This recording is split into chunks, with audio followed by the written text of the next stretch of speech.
Hey folks, today I want to talk to you about the down payment. The down payment in life and how and why you can be successful if you give yourself the chance.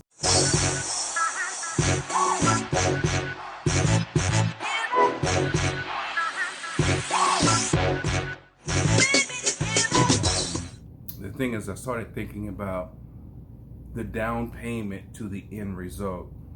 So that's why I'm calling this the down payment. And many of us we want cars, and we want houses, or we like different types of homes and houses and cars and things like that. Big ticket items usually, and it's like you got to think about how you're going to get it, right? And the truth of the matter is, and I use that phrase a lot because I think that's something we have to come to terms with. We have to come to terms with the truth, and we have to come to terms with the matter. So the truth of the matter is, there's several ways of getting it. Of course, you can work hard and do all these different types of things until you can get that house or get that car. And I can tell you up front, I'm not a car person. Believe it or not, I've never had a car in my name.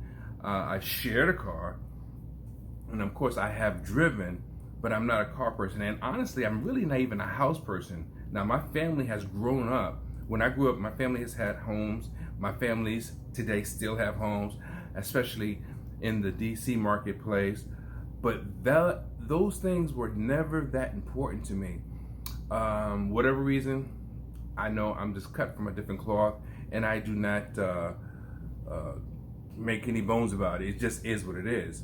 However, I do understand about legacy. I do understand about passing things down. I do understand all the things that people talk about that's important as it relates to having a home in particular. But my point again about the down payment is, we all would just like to have that house or that car. I've seen plenty of cars I would love to have had, but there's certain things you have to do before you can get it.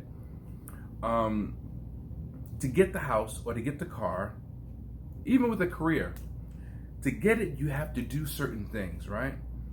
Cars, you have to have insurance, and you have to be able to pay for maintenance and all those things. And same thing with a house. You have to keep the upkeep of the house. You want to insure your home. You want to make sure you have all the mortgage paid. You have to have all these different things as it relates to a home. The upkeep of the home, that's your maintenance basically. The outside and the inside, external and internal. And my point again, I'm trying not to stray too much, because in order to get that house or the car, for example, you can go to a financing company, you can go to a bank, or you can make an agreement with the dealership or the realtor to make down payments. Normally it's done through a second party in addition to your own efforts, right? Your work and all that. So you don't just necessarily get the house or get the car right away. And even if you do, it's not totally yours in the way that you imagine or in the way that you want, because it's not really paid for. You're paying for it. So it's the same thing with your career. It's the same thing with the business.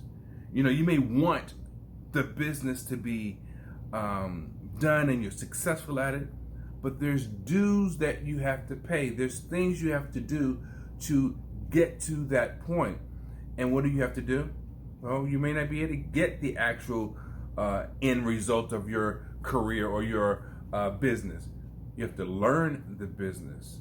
You have to be able to understand all the ins and outs of that business. You have to be willing to sacrifice sometimes hours so that you can understand and position yourself to win. You have to learn strategy. You have to learn the jargon for that particular industry or that business. You have to learn, how to engage, how to help people. So it's going to be a little bit of customer service learning, a little bit of leadership learning, a bit of communication learning. It encompasses several things, just like with the acquisition of a house and of a car. There are other resources that will help you acquire that thing. And many times you don't even get the house or the car right away because there is a process. Many times in your job, you don't become the boss because there is a process. Many times when you start your business, you don't become successful just because you had the idea It is a process, and the process varies from thing to thing, from profession to profession, from industry to industry. So if you're, again, trying to, I don't know, be an artist, arbitrarily I'll think of that. Well, you don't just say, you know what, I like to be an artist, and then you become an artist. No, the desire was probably already planted inside of you, but then you have to first of all, make a decision what type of artist. And if you're not sure, you may have to have some trial and error, because you're going to need paintbrushes, you may need charcoal, you may need pencils, you may use paint, you may use crayon. You have to know, are you going to use an easel? Are you going to use the standard drawing paper? What are you going to use for your canvas? What are your primary colors? What is your area of focus? Is it people? Is it places? Is it things? Is it perspective drawing? Is it portraits? What is going to be your thing? And depending on what it is, it really doesn't matter. However, there is a process, and that's the thing that you have to sign up for, subscribe to, and be willing to accept a prescription for. See, it's the down payment that you're always working towards. It's the down payment that you need to make good on getting to the end result. And if you're not willing to make that down payment, you might find yourself like a lot of other people, quitting, giving up, not caring, blaming others, putting it off on other things.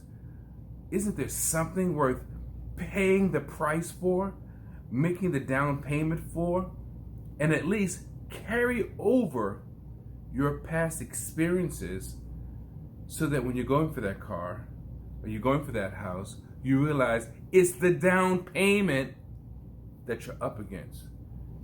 And with that, I say, you got to remember, radiate the brain, change the game.